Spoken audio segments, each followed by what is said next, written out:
Out of Washington, some serious allegations this morning facing the State Department. That's right. According to internal State Department memos, the agency might have called off or intervened in investigation into possibly illegal and inappropriate behavior within its ranks, allegedly to protect jobs and avoid scandals. This concerns the time that Hillary Clinton was Secretary of State. We want to get right to NBC's Chief White House correspondent Chuck Todd with the latest. Chuck, good morning to you.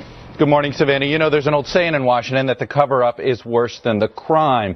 But in this case, both parts of it are disturbing. Allegations of prostitution and pedophilia, and allegations that those crimes were somehow covered up or not looked into. So the State Department this morning is having to respond to those claims and those investigations of misconduct by State Department officials, including by an ambassador and security agents attached to then Secretary of State Hillary Clinton. And the allegations are that these investigations were whitewashed, quashed altogether, and that those orders came from high up. NBC News has obtained documents related to ongoing investigations into some disturbing allegations involving State Department personnel and at least one ambassador.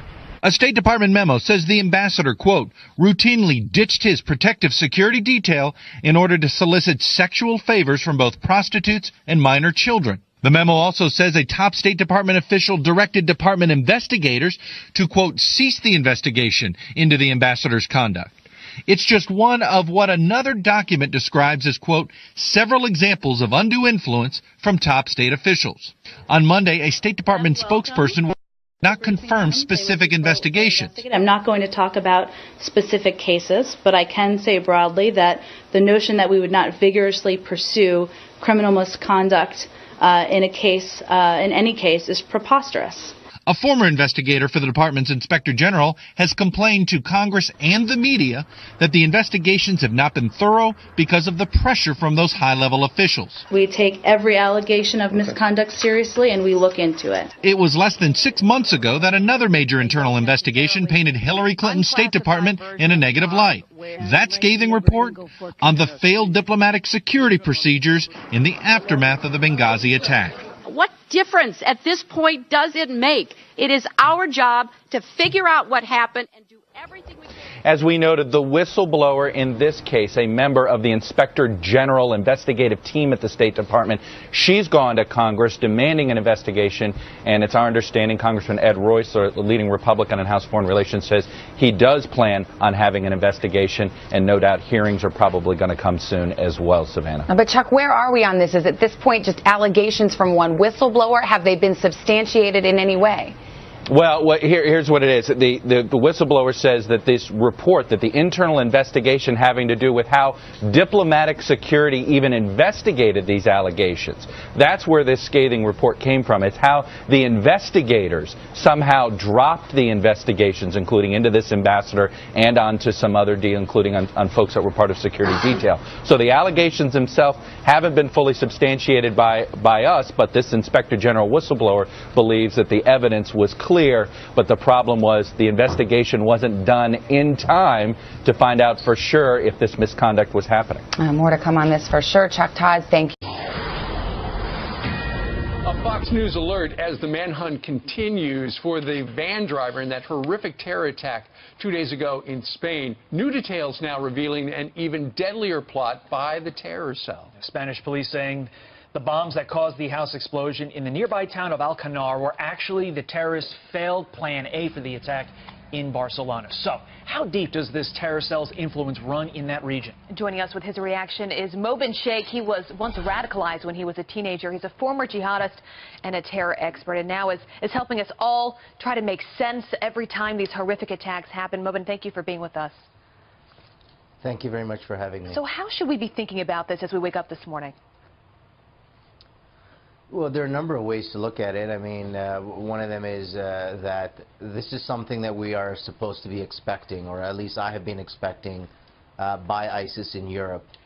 I've been saying this, ISIS is preferring, would rather have these small man teams to commit coordinated attacks simultaneously. And this is exactly what we saw in Barcelona, starting with this house explosion that happened on Wednesday night, and then the 2 attacks that happened on Thursday. Right. It wasn't that small an operation, though. They had, it sounds like, a dozen people in all, but you're absolutely right. It all started with the explosion of the house. about 70 miles away from Barcelona.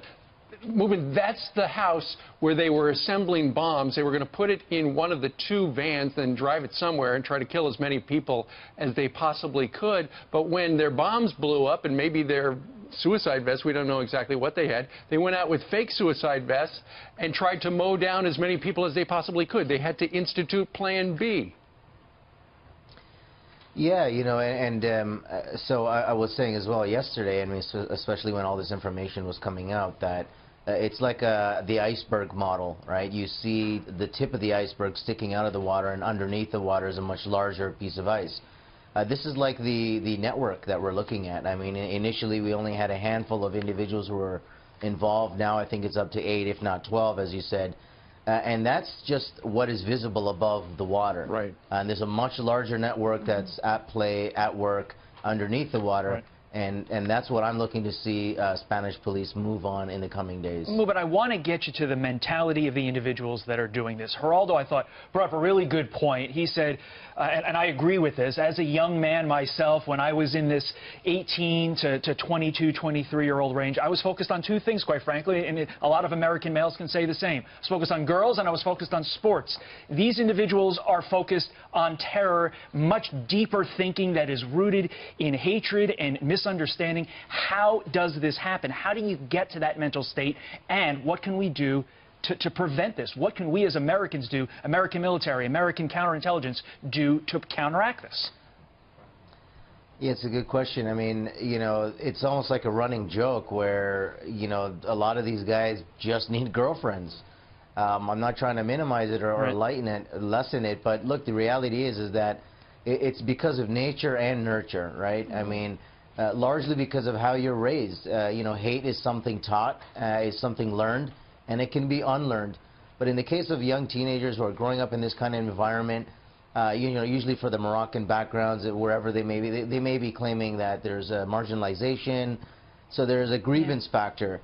They might be talking about wars that are happening in the Middle East, and that might be aggravating factors for them to kind of want to do something about it.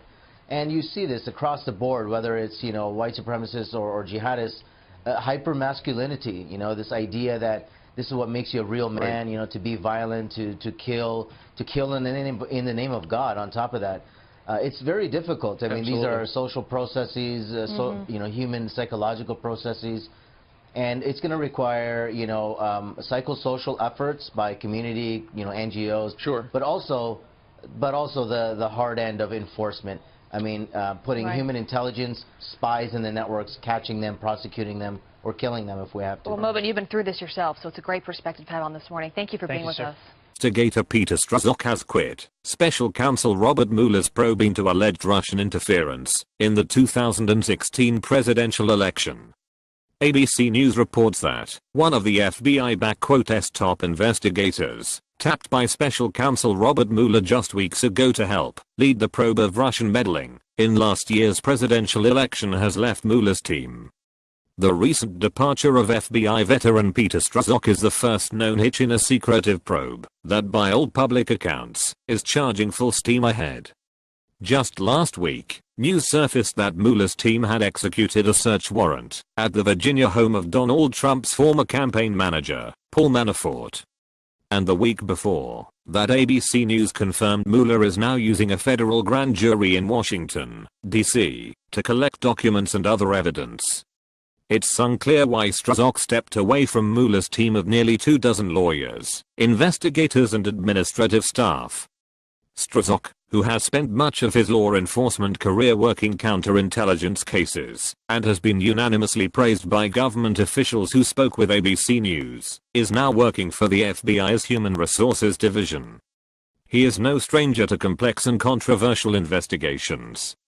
As chief of the FBI's counter-espionage section last year, he helped oversee the FBI's investigation into Hillary Clinton's use of a private email server, and he took part in the FBI interview of the Democratic presidential candidate.